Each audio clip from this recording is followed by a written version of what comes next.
सातारा जिल्ह्यातील 5 कोरोनाबाधितांचा मृत्यू तर जिल्ह्यातील 133 संशयितांचे अहवाल बाधित। मंगळवारी रात्री जाहीर करण्यात आलेल्या रिपोर्टनुसार जिल्ह्यातील 133 नागरिकांचे अहवाल बाधित आले आहेत। यामध्ये सातारा तालुक्यातील 22 बाधित,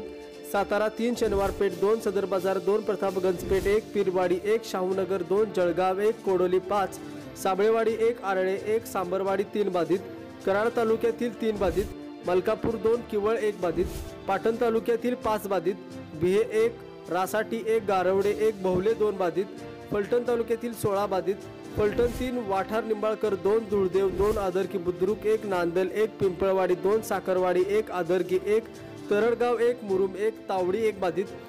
खटाव तालुक्यातील 4 बाधित,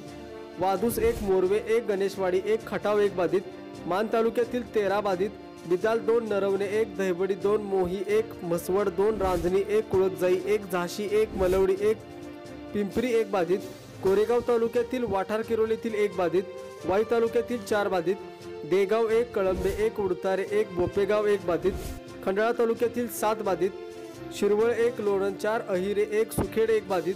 तर जिल्ह्यातील इतर 4 बाधित यांचा समावेश आहे। तसेच क्रांतिसिंह नाना पाटील रुग्णालय सातारा येथील 46 व आगारगर येथील 8 असे एकूण 54 रुग्णांची माहिती तांत्रिक कारणामुळे उपलब्ध न झाल्याने यामध्ये त्यांचा समावेश करण्यात आलेला नाही। तसेच